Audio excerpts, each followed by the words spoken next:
So what we have done is के आप लोगों के लिए जो रिकॉर्डिंग्स हैं वो ऑलरेडी ग्रुप पे शेयर्ड हैं। तो जिन लोगों ने फर्स्ट लेक्चर मिस किया था उसका मैं ब्रीफ बैकअप दे देता हूँ।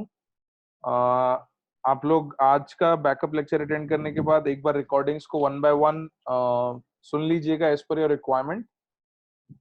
रिकॉर्डिंग्स में लेक्चर 2 से आगे सब कुछ शेयर्ड है, सॉल्ड एग्जांपल्स हैं। और जैसे जैसे अपन लोग आगे बढ़ते जाएंगे जो कुछ आप अभी सीखोगे वो यूज होता जाएगा।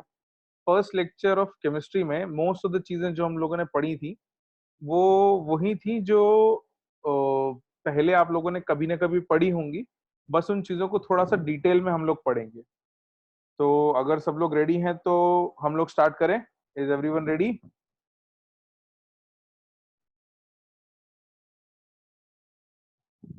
Very good, very good. चलो तो ठीक है बच्चों, स्टार्ट हम वहीं से करते हैं, मैटर से। This is the first thing that we discussed in our first lecture कि व्हाट इज मैटर। मैटर होता क्या है, हाउ इज इट यूज्ड, हमको मैटर क्यों पढ़ना पड़ेगा, क्योंकि केमिस्ट्री में जो इतना भी आप डील करोगे अबाउट मटेरियल सब कुछ मैटर की कैटेगरी के अंदर आता है। We don't talk about anything other than matter. so the whole of chemistry will always and always talk about matter कि मैटर क्या है, और मटेरियल्स की ही स्टडी होगी केमिस्ट्री में। तो इसका एक क्लासिफिकेशन था जो आप लोगों ने पहले पढ़ा होगा कि matter is classified into two broad categories, mixtures and pure substances. तो आप अपनी कॉपीज में फटाफट से कैटेगराइजेशन लिख लो, इसको मैं समझा भी देता हूँ कि इसका हम यूज कैसे करेंगे। तो matter is divided into two parts, mixtures and pure substances।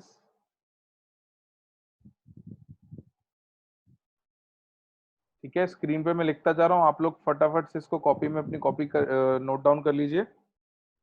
Mixtures will be further divided into homogeneous and heterogeneous। Pure substances are divided into other two categories which are known as elements and compounds।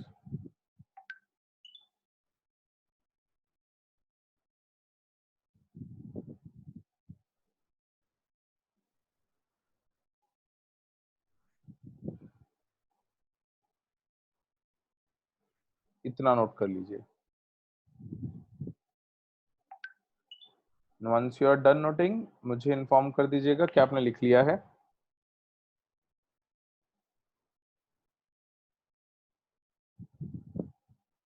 Okay, दो तीन लोगों ने already कर लिया है। Good. चलो तो यहां तक सब लोगों ने लिख लिया था, ये आपने बेसिक पढ़ा भी हुआ होता है। इसमें हमको थोड़ा सा एक्स्ट्रा क्या समझना है, तो इसमें हमको दो तीन बातें समझनी है। वो क्या कि the word homo means same, what this means is same, and the word hetero means different। तो जहां सेम कॉम्पोजिशन होगा उसको हम होमोजेनियस मिक्सचर कहेंगे, और जहां डिफरेंट कॉम्पोजिशन होगा उसको हेट्रोजीनियस मिक्सचर कहेंगे। इन चीजों को हम डिटेल में बाद में पढ़ते हैं क्योंकि इनका हमको डायरेक्टली यूज राइट नाउ है नहीं। Just the words homo and hetero should be very clear, क्योंकि ये वर्ड्स रिपीट होते रहेंगे। तो जहां भी वर्ड होमो लिखा होगा उसका मतलब सेम, और जहां भी वर्ड हेट्रो लिखा होगा उसका मतलब डिफरेंट। तो ये उस टेबल में नीचे लिख लीजिए आप, होमोजीनियस और हेट्रोजीनियस के नीचे। और एलिमेंट और कंपाउंड को हम थोड़ा डिफरेंट सॉरी डिटेल में डिस्कस करेंगे। ओके,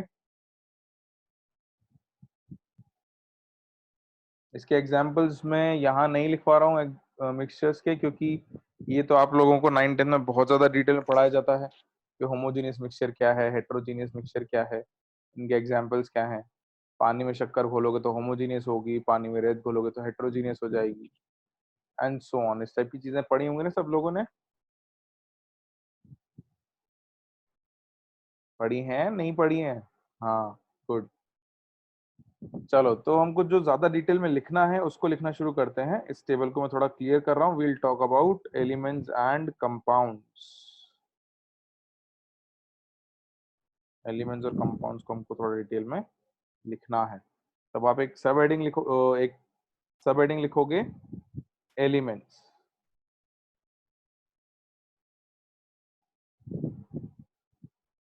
लिखो एलिमेंट्स।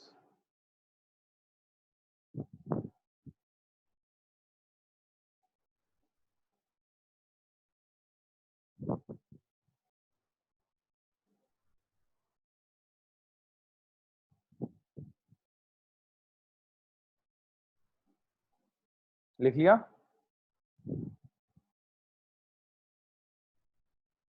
तो उसके अंदर लिखो बेटा, elements are those substances, elements are those substances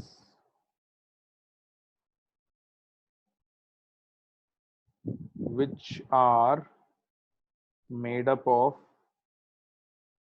only one type of atoms, which are made up of only one type of atoms.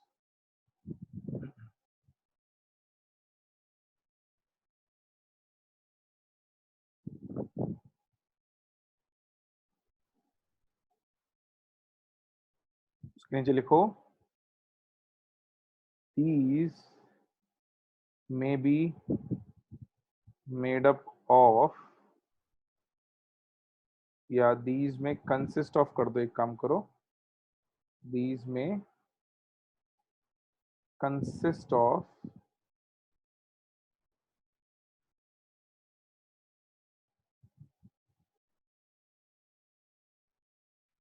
either atoms or molecules as constituent particles.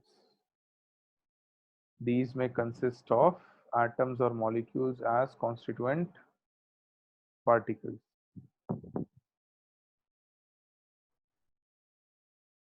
Example: hydrogen gas, oxygen gas, fluorine, chlorine, nitrogen, iron, copper, zinc, etc. तो चलो अपन एक काम करते हैं, examples को भी अलग अलग कैटेगरीज में बांटेंगे। नाइट्रोजन तक लिखो, you have O3, P4, S8, etc.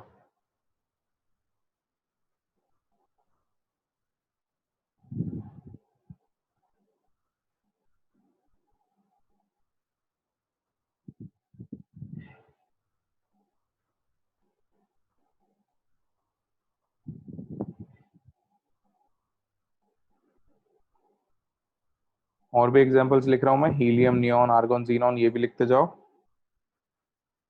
Iron, copper, zinc, lead, etcetera. तो ये जो मैंने एग्जांपल्स रेड में लिखे हैं और ये जो ब्लू में लिखे हैं, इनमें क्या फर्क है?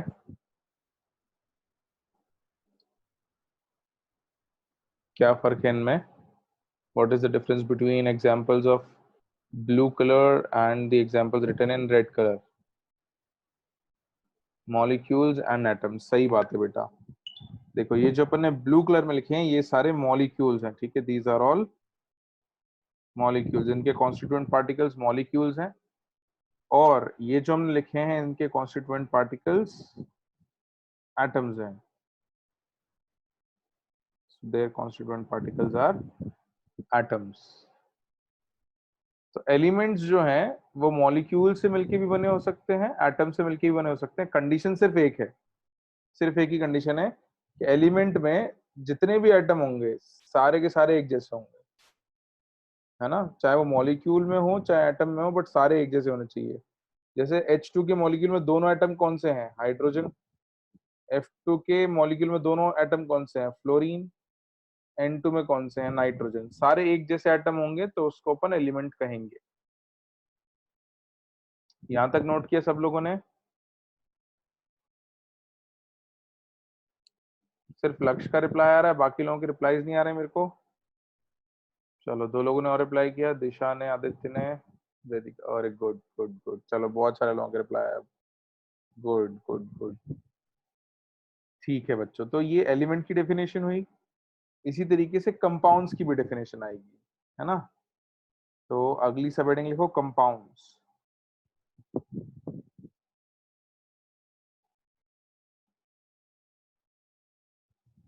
राइट डाउन सब हेडिंग कंपाउंड्स। उसमें लिखो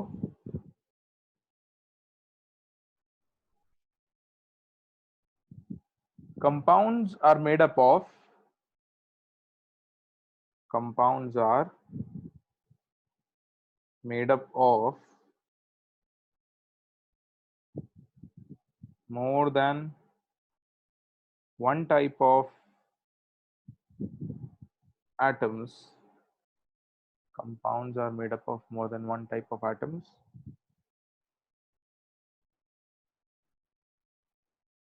present in a fixed ratio.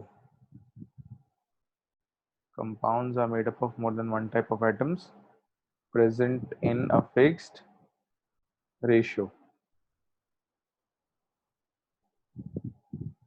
Example: H2O, CO2, C6H6, which is benzene, and let's say H2SO4, etc.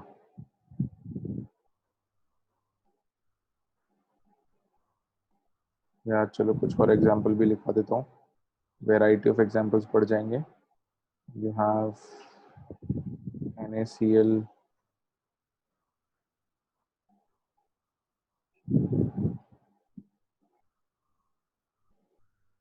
Na2O, etc.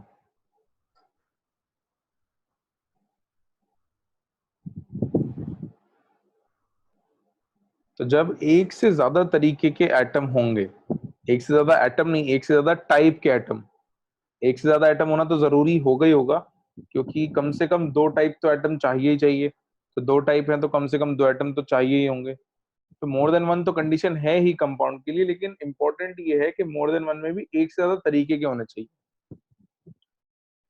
जैसे ये एग्जाम्पल लिख ली सब लोगों ने, तो मैं आगे समझाता हूँ, जल्दी लिख लिए क्या? ठीक है, तो देखो बेटा, इसका मतलब क्या है। जैसे H2O की अगर हम बात करें तो यहाँ पर दो तरीके के एटम है, हाइड्रोजन और ऑक्सीजन। ठीक है, ये तो दो टाइप हो गए, दीज आर टू टाइप्स। और ये किस रेशियो में प्रेजेंट है? 2:1। तो कुल मिला के तीन तो एटम्स हो गए।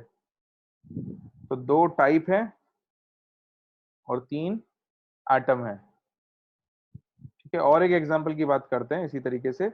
देखो यहाँ C6H6 बेंजीन की बात कर लेते हैं। तो यहाँ कार्बन और हाइड्रोजन ये 6:6 रेशो में है, या जिसको हम सिंप्लीफाई कर दें तो रेशो हो जाएगा 1:1। तो ये तो रेशो है इनका। और टाइप ऑफ एटम कितने हैं? दो type. You have two types of atoms. और कुल एटम कितने हैं? 12 एटम्स, 6 कार्बन के और 6 हाइड्रोजन के। यहां तक बात समझ आती है? वेरी गुड, इसको नोट करो। मैं तुमको एक H2SO4 का एग्जांपल और बताता हूँ।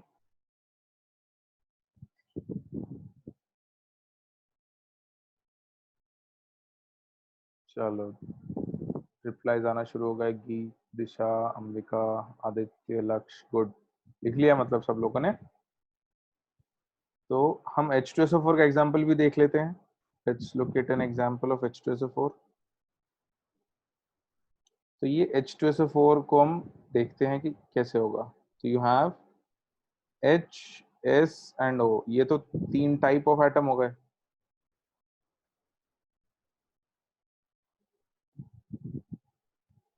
है ना। तीन तरीके के एटम है H2SO4 में।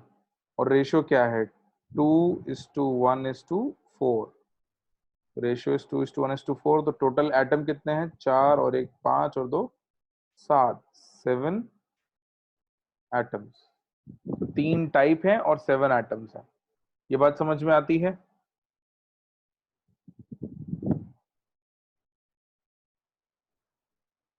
गुड। तो बेटा ये क्लासिफिकेशन था एलिमेंट्स और कंपाउंड्स का। और हम कंपाउंड के फॉर्मूला को देख के उसमें कौन कौन से एटम है ये बता सकते हैं, कितने टाइप के ये बता सकते हैं, और कुल संख्या एटम्स की कितनी है उसको बता सकते हैं। इसको हम कहेंगे एटोमिसिटी। ये मैं आगे लिखवा दूंगा, but this will be known as atomicity. Okay,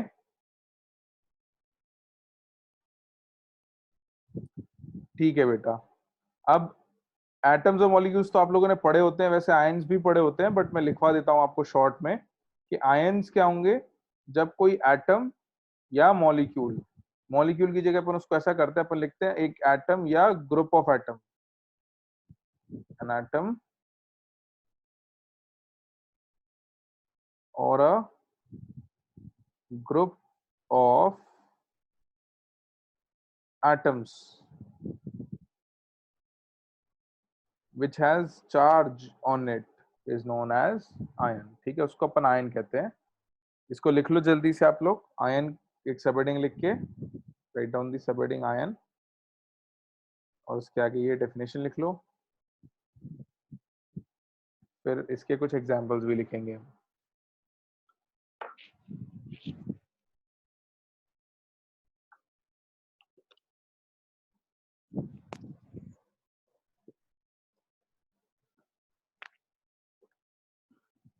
okay, शक्ति का क्वेश्चन है कि cation anion type of ions. हाँ बेटा, पॉजिटिव आयन होता है तो उसको कैटायन कहते हैं, नेगेटिव आयन होता है तो उसको एनायन कहेंगे हम लोग।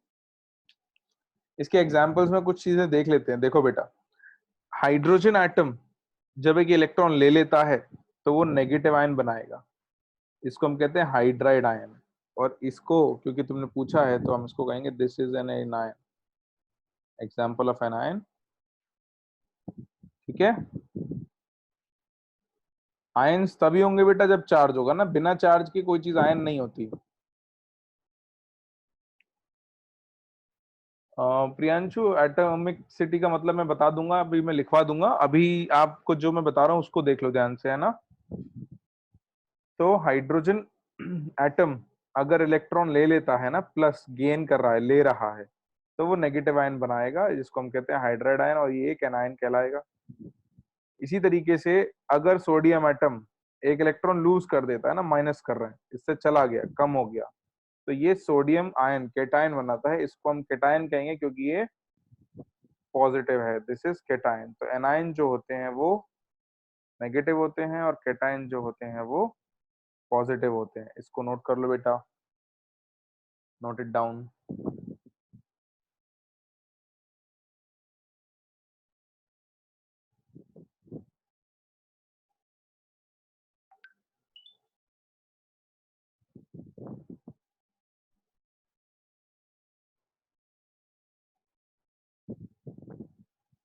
हाँ बेटा, बहुत सारे आयंस के एग्जांपल हो सकते हैं। अर्श क्लोराइड हो सकता है, फ्लोराइड हो सकता है, ऑक्साइड हो सकता है, मेनी, है ना। आप लोगों को ग्रुप पे एक लिस्ट शेयर की हुई है आयंस की, जो आप लोगों के फ्यूचर रेफरेंस के लिए आएगी।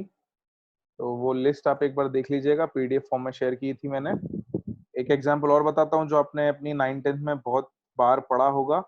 कैल्शियम कार्बोनेट करके एक कंपाउंड पढ़ते हो बेटा आप लोग, तो उसमें क्या होता है कि कैल्शियम जो होता है वो Ca+2 आयन बनाता है, और कार्बोनेट जो होता है वो होता है CO3 2-। तो ये सिंगल एटम का आयन है, this is ion of single atom, और दिस इज आयन ऑफ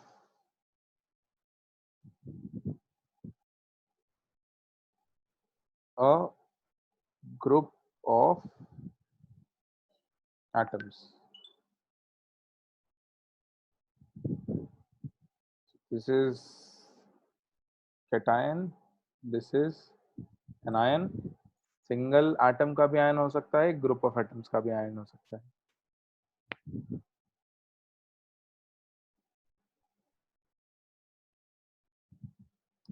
यहां तक लिख लिया सब लोगों ने?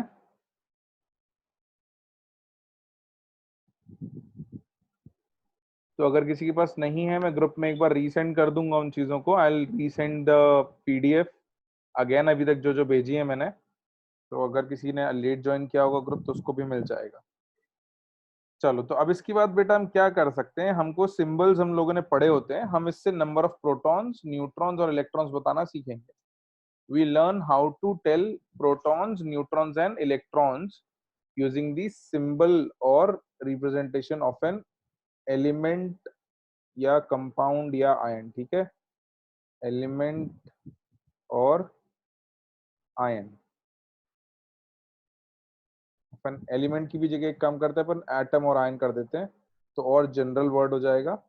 इस तरीके से आप हेडिंग लिख लो, ऑफ एन एटम और आयन, है ना। ये हेडिंग लिख लो बेटा आप लोग, symbol slash representation of N atom और आयन।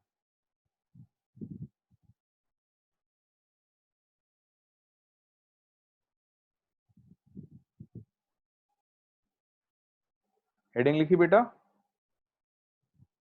अब इसमें मैंने बहुत ज्यादा डिटेल लिख रखी है, मैं बताता हूँ आपको पहले क्या लिखना है और वो डिटेल्स बाद में लिखना। पहले आपको क्या करना है, पहले आपको ये जो सिंबल बना है ना, ये ऐसा बनाना है, लेकिन इसमें एक्स्ट्रा चीजें नहीं लिखनी है। तो आपको क्या करना है, आपको लिखना है इस तरीके से, you have to write X Z A N plus और एन माइनस, ऐसे करके लिख लीजिए बेटा, है ना। जो ब्लैक कलर में लिखा है मैंने, दिख रहा है आपको? इस तरीके से थोड़ा सा बड़ा बनाना, जैसे मैंने थोड़ा बड़ा बना रखा है, ऐसे थोड़ा सा बड़ा बनाना, और इस तरीके से लिख लो। बाकी चीजें अभी मत लिखो, वो चीजें आपके लिए मैं समझा दूं, उसके बाद उस पर ऐड कर लेना।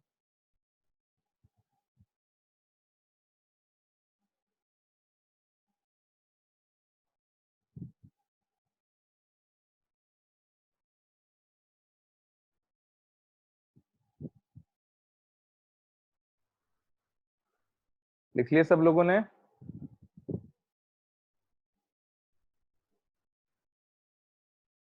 तो देखो बेटा, इस रिप्रेजेंटेशन से हम बहुत सारी इंफॉर्मेशन निकाल सकते हैं, काफी सारी चीजें बता सकते हैं किसी भी एटम या आयन के बारे में। तो वो हम क्या क्या बता सकते हैं, ये हमको समझना है। तो ये जो सिंबल होता है ना, ये जो एक्स लिखा है, ये एलिमेंट का सिंबल होता है।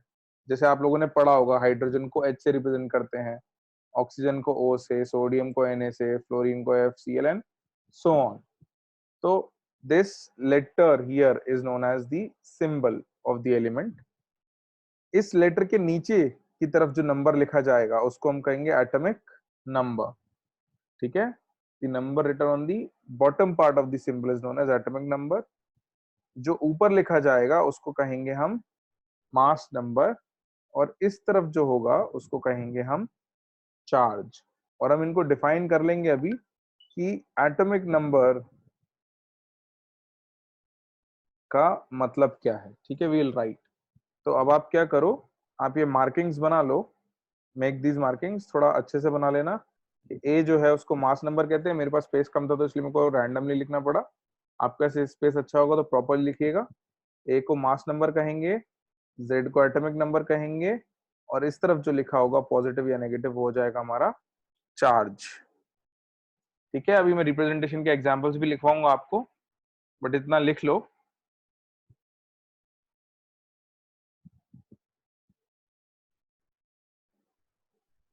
चलो वेरी गुड, लिख लिया बच्चों ने, वेरी नाइस। तो बच्चों अब अपन डिफाइन कर लेते हैं कि एटॉमिक नंबर से मतलब क्या है हमारा, what do we mean by saying atomic number. तो एटॉमिक नंबर सब हेडिंग लिखो, write down subheading atomic number, और उसमें लिखो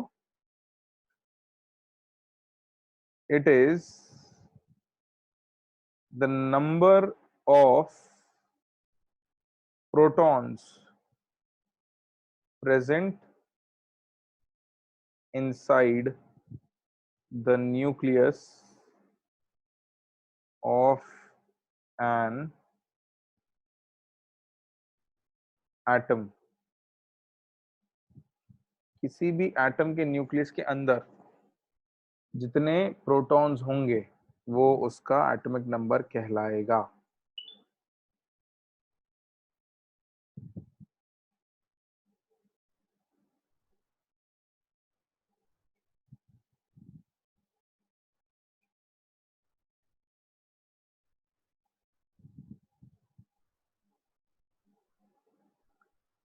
नोट कर लिया सबने? Very good. अब अपन लिखते हैं मास नंबर। तो अब इस हेडिंग के नीचे लिखो mass number.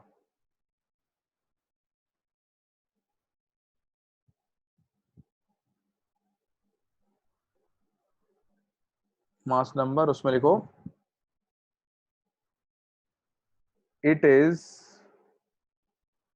The sum, SUM वाला सम लिखना है, ठीक है। It is the sum of number of protons and number of neutrons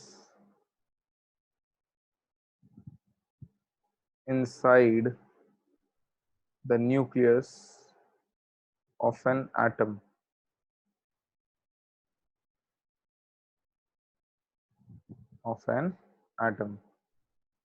It is the sum of number of protons and number of neutrons inside the nucleus of an atom।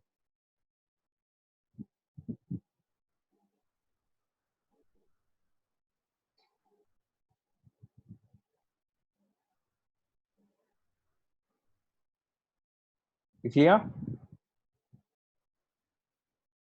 सबने? ऐसा कोई है जिसने नहीं लिखा हो? अगर नहीं लिखा हो तो मेरे को रिस्पॉन्ड करके बता दो।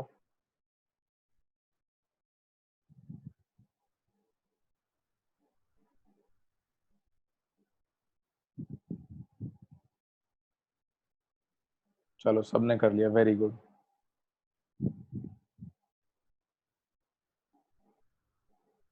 तो अब बेटा इन चीजों की मदद से अपन किसी भी एटम या आयन के अंदर number of proton, number of neutron और नंबर ऑफ इलेक्ट्रॉन बताएंगे, ठीक है। We will tell number of protons, neutrons and electrons. तो ये चीज मैं समझाता हूँ और फिर इसको अपन अप्लाई करके कुछ एग्जांपल से देखेंगे। तो नंबर ऑफ प्रोटॉन तो क्या है बेटा, Z के इक्वल होगा। Z, this is equals to Z which is your atomic number.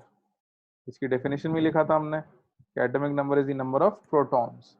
तो ये जो नंबर नीचे लिखा है सिंबल में, ये हमको क्या दे देगा, सीधे सीधे नंबर ऑफ प्रोटॉन्स दे देगा, है ना? दे देगा। अच्छा, ए जो था अपना, है ना, ये जो अपन ने ऊपर ए लिखा था, A was equal to number of protons plus number of neutrons, यही लिखा था अपन ने, यही लिखा था ना। A is number of proton plus number of neutron. और अभी तुमने लिखा कि atomic number is number of protons. तो अगर ये दो चीजें पता है, इसको मैं 1 कह दूं और इसको मैं 2, तो क्या मैं नंबर ऑफ न्यूट्रॉन को 1 - 2 कह सकता हूं? Can I write n is equals to 1 - 2? Number of neutron is 1 - 2। पक्का तन्वी बेटा, क्लियर है? तो बस अपना फॉर्मूला आ गया। ऊपर वाला ये जो नंबर है ए, है ना, इसमें से नीचे वाले नंबर को माइनस कर दोगे, जेड को, ए माइनस जेड, तो तुमको मिल जाएगा क्या, number of neutrons. This is equals to A minus z,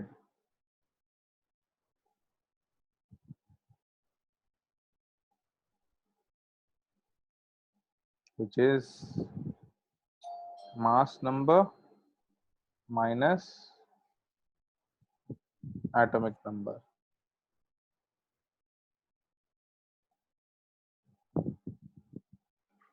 लिखा?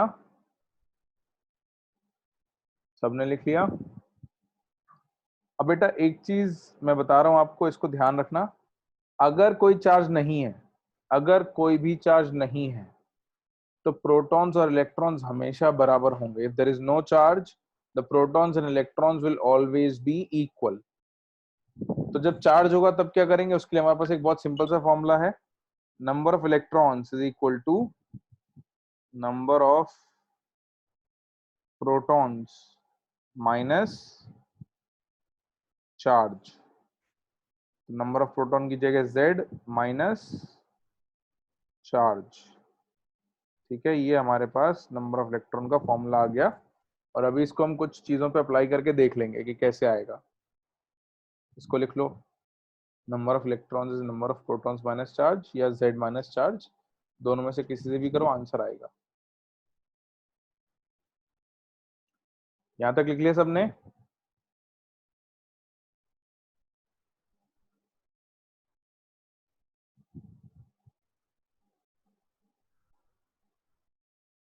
चलो, बहुत ही अच्छा, बहुत ही बढ़िया। तो अब अपन इसको अप्लाई कर लेते हैं। आपको कुछ क्वेश्चन दे रहा हूं मैं,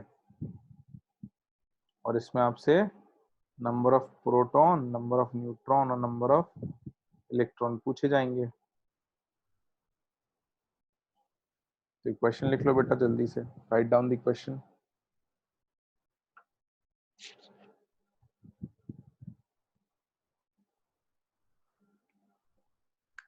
क्वेश्चन लिख लो, फिर अपन इसको सॉल्व करते हैं।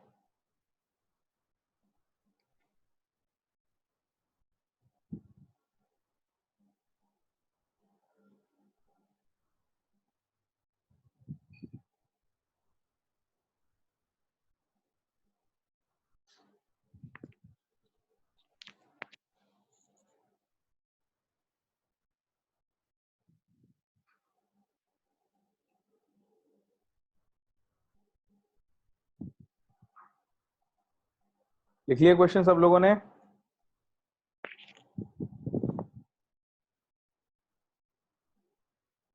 तो इन दैट केस हम लोग इसको सॉल्व करना स्टार्ट कर सकते हैं। जब मेरे को लिथियम में प्रोटॉन्स चाहिए, तो कितने लिख दूं बेटा प्रोटॉन्स लिथियम के? प्रोटॉन्स कितने लिख दूं? 3 है ना, नीचे वाला नंबर प्रोटॉन देता है, तो प्रोटॉन्स आर 3। अच्छा, न्यूट्रॉन्स चाहिए, तो क्या करना होता है? ऊपर वाला नंबर माइनस नीचे वाला नंबर, ए माइनस जेड, तो कितना आएगा बेटा? Neutrons will be 4। Very good, very good, आप लोगों के आंसर्स देख रहा हूं मैं। अच्छा, इलेक्ट्रॉन कितने लिख दूं यहाँ पे? अभी बताया था चार्ज नहीं होगा तो इलेक्ट्रॉन सीधे सीधे किसके बराबर लिख देंगे? प्रोटॉन के। तो क्योंकि कोई चार्ज नहीं है ना, there is no charge here, charge zero है, चार्ज इज जीरो, तो प्रोटॉन और इलेक्ट्रॉन बराबर आएंगे, तो electron is 3। Very good, very good. चलो अगले सवाल पे अब आप मेरे को जवाब बताओ कि ऑक्सीजन पे यहाँ प्रोटॉन कितने लिख दूं? 8 है ना, नीचे वाला नंबर 8। न्यूट्रॉन कितने लिख दूं? न्यूट्रॉन्स भी 8 आएंगे, 16 माइनस 8 विल बी 8 अगेन। अब इलेक्ट्रॉन कितने लिख दूं? 10। वेरी गुड, वेरी गुड, है ना। Number of protons minus charge, charge कितना है? -2, तो आएगा आपका आंसर 10। ये बात समझ में आ रही है? प्रोटॉन्स 8 माइनस चार्ज, तो 8 माइनस -2 इज 10। ठीक है, क्लियर सबको? अगर सबको क्लियर है तो अगले वाले पार्ट के तो तीनों आंसर बता सकते हो आप। तो बताओ मेरे को फटाफट तीनों आंसर बताओ एक साथ। ठीक है, प्रोटॉन्स 19 है, वेरी गुड। न्यूट्रॉन्स कितने हैं? 20, वेरी गुड। और इलेक्ट्रॉन्स कितने हैं? इलेक्ट्रॉन्स कितने हैं? 18 आएंगे बेटा ना, 18। Electrons will be 18। Very good, very good. अब अगले वाले का तीनों नंबर एक साथ लिख के भेजना ना मेरे को, पहला प्रोटॉन, फिर स्पेस न्यूट्रॉन, फिर स्पेस इलेक्ट्रॉन। चलो गुड गुड आंसर्स आ रहे हैं। चेतन, हर्ष, प्रियांशु, आर्यन, अंबिका, अनिश, अंशिका, मनन, जश, एक आंसर कम है तुम्हारा। तन्वी का भी आंसर आ गया। Aditya, Rahul, good good good बच्चों। तो प्रोटॉन्स 13, 27 माइनस 13, 14 जो है आपके न्यूट्रॉन्स हो जाएंगे, and electrons will be 13 minus 3, तो it will be 10। All right, यहां तक सबको समझ में आता है?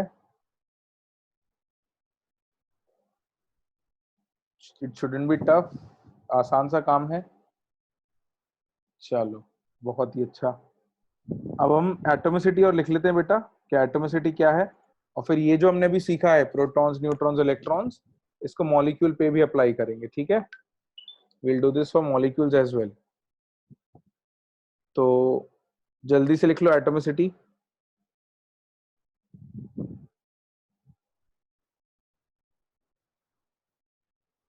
It is the number of atoms in one molecule और आयन। जितने एटम होंगे एक मॉलिक्यूल या आयन में, वो उसकी एटॉमिसिटी कहलाएगी।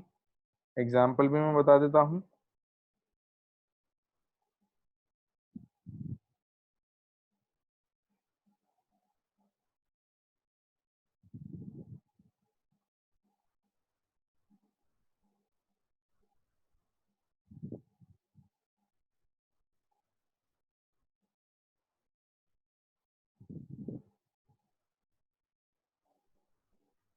तो ये कुछ एग्जाम्पल्स हैं और आपको मेरे को बताना है कि इसमें एटॉमिसिटी क्या है। जैसे H2O की एटॉमिसिटी कितनी लिखेंगे हम? What is the atomicity of H2?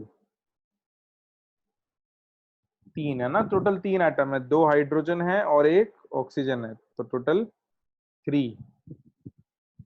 Oxygen की एटॉमिसिटी कितनी लिख दूं बेटा? 2, वेरी गुड। 2 ऑक्सीजन के एटम है इसके अंदर, तो एटॉमिसिटी 2 है ना। CO3 में कितने एटम है? 4, 1 कार्बन का एटम है और 3 ऑक्सीजन के, तो टोटल 4। अच्छा NH4 में कितने हैं? NH4 में कितने हैं? 5 है ना, 1 नाइट्रोजन का और 4 हाइड्रोजन के, तो 5। CH3COH कितने हैं? CH3COOH कितने हैं? 8, very good very good. Last C6H12O6 कितने बेटा इसमें? 24। बस एटॉमिसिटी आ गई। ये लिख लिया सबने?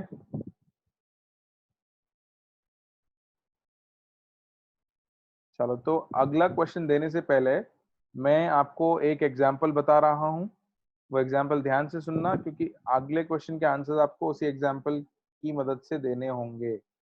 तो मैं एग्जाम्पल रब कर दूं, ये जो लिखे हैं यहाँ पे। चलो इसको रब कर देते हैं फटाफट से। अब करना क्या है कि आपने अभी प्रोटॉन्स निकाले थे एटम में, अब आपको प्रोटॉन्स निकालने हैं मॉलिक्यूल में, ठीक है?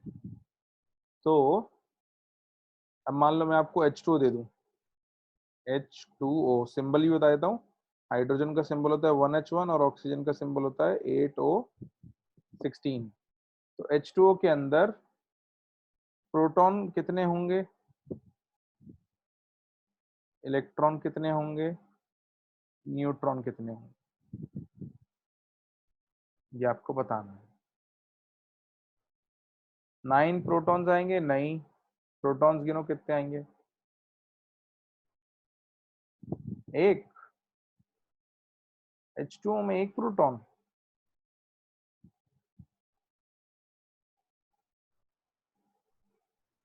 अच्छा रुको, मैं एक सवाल बदल देता हूँ। सुनो सुनो सुनो, इधर सुनो सुनो सुनो, ध्यान से सुनो। मान लो तुम्हारे पास हाइड्रोजन नाम की चॉकलेट है जिसमें एक, सॉरी हाइड्रोजन नाम का पैकेट है जिसमें एक प्रोटॉन वाली चॉकलेट आती है, ठीक है? सुन लो इधर। और एक दूसरा ऑक्सीजन नाम का पैकेट है जिसमें 8 प्रोटॉन की चॉकलेट आती है। तो अगर तुमने हाइड्रोजन के 2 पैकेट और ऑक्सीजन का एक पैकेट मिला दिया और बड़ा पैकेट बना दिया, तो प्रोटॉन नाम की कितनी चॉकलेट आएंगी उसमें? चॉकलेट का नाम आते सबको 10 आ गया ना, कुछ और नहीं बदला मैंने। ठीक है, मान लेता हूं मैं। तो अब हाइड्रोजन में प्रोटॉन नाम की एक चॉकलेट थी, न्यूट्रॉन नाम की कितनी चॉकलेट है हाइड्रोजन में? न्यूट्रॉन नाम की कितनी चॉकलेट है? न्यूट्रॉन नाम की चॉकलेट कितनी है हाइड्रोजन के अंदर? हाइड्रोजन में पूछ रहा हूँ बेटा। 0 है ना। एक प्रोटॉन नाम की है, उसमें से एक गया तो कितनी बची? 0। ऑक्सीजन में न्यूट्रॉन नाम की कितनी चॉकलेट है?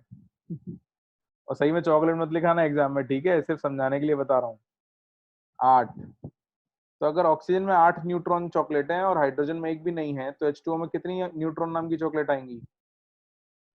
8। Very good. और हाइड्रोजन में इलेक्ट्रॉन कितने होते हैं? एक हाइड्रोजन में कितने इलेक्ट्रॉन होता है? एक। एक ऑक्सीजन में कितने इलेक्ट्रॉन होते हैं? एक ऑक्सीजन में कितने इलेक्ट्रॉन होते हैं? 8। तो H2O में टोटल इलेक्ट्रॉन कितने आएंगे? 10। वेरी गुड, ठीक है। तो प्रोटॉन्स विल बी हाइड्रोजन का एक, दूसरे हाइड्रोजन का एक, और ऑक्सीजन का 8, तो total 10। Electron will be hydrogen का एक, दूसरे हाइड्रोजन का एक, और ऑक्सीजन का 8, अगेन 10। इसको लिख भी देता हूं तुम्हारे लिए। H plus H plus O, यहाँ भी H plus H plus O।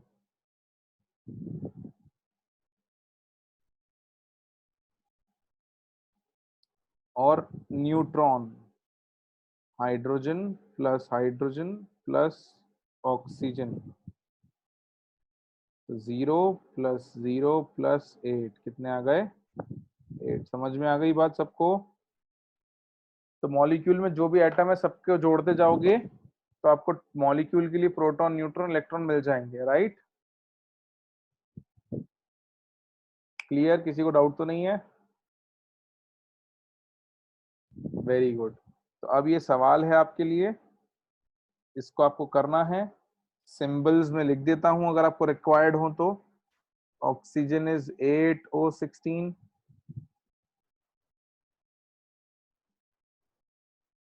Hydrogen is 1H1,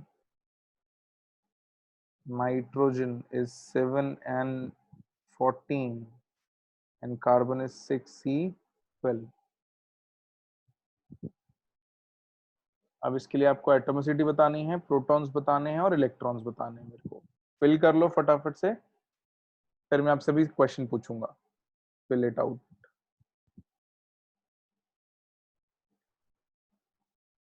Lakshita बेटा आंसर चेक करो, O2 के लिए थोड़ा गड़बड़ है। प्रियांशु प्रोटॉन्स 8 आएंगे? एक ही ऑक्सीजन है क्या अकेला? तन्वी आंसर चेक करो। अब थोड़े आंसर सही आना शुरू हुआ, गुड। एटॉमिसिटी कितनी लिखूं जल्दी बताओ? एटॉमिसिटी कितनी है? 2। प्रोटॉन कितने आएंगे? 16 है ना। एक ऑक्सीजन में 8 है, तो 2 ऑक्सीजन है, तो 8 और 8 कितने हो जाएंगे? 16। चार्ज कितना है इसके ऊपर? चार्ज कितना है? 0। तो प्रोटॉन में से 0 माइनस करेंगे तो कितना बचेगा? 16 माइनस 0 इज 16। इलेक्ट्रॉन का फॉर्मूला बताया था ना, number of proton minus charge. 16 minus 0 is 16। ये बात समझ में आई? चलो, पानी के लिए एटॉमिसिटी कितनी है? 3। प्रोटॉन्स कितने हैं? प्रोटॉन्स कितने हैं? 10। चार्ज कितना है? चार्ज कितना है? चार्ज भी 10 है। अरे सुन तो लो, पूछ के आ रहा हूँ, चार्ज क्या है? 0।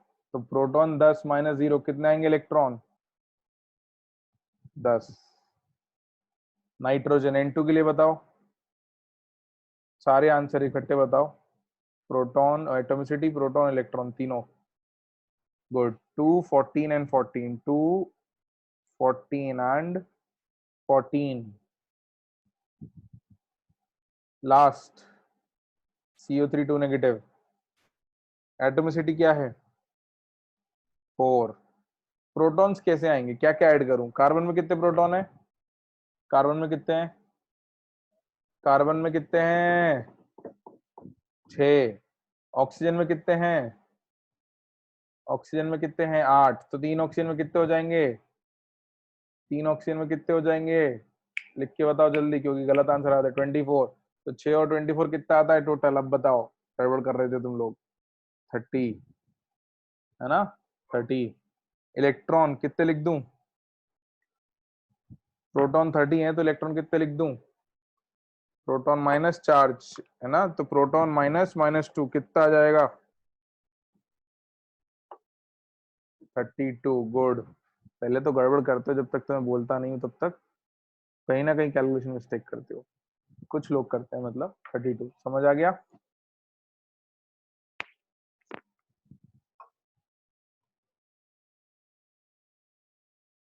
क्लियर है सब लोगों को?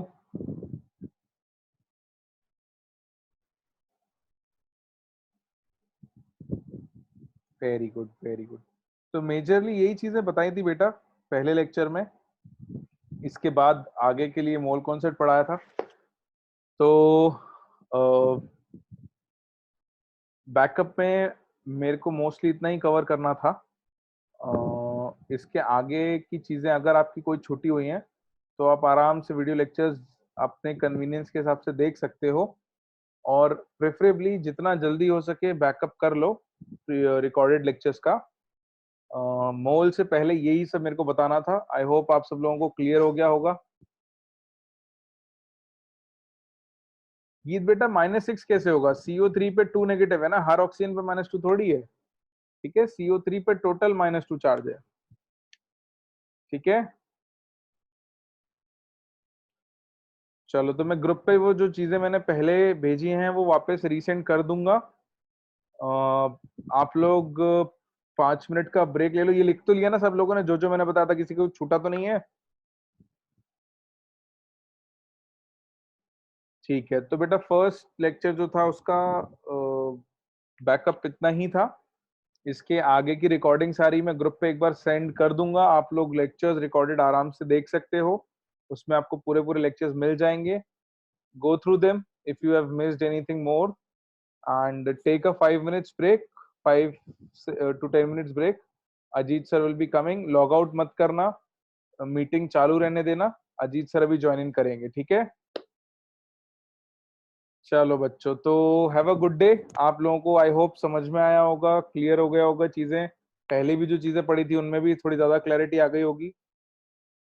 Very good, I am happy that you guys enjoyed and learned, that is a good thing. चलो बच्चों, तो take a break and I will wait for Ajit sir. वो आते हैं, मैं उनको होस्ट बना दूंगा। See you guys, bye bye.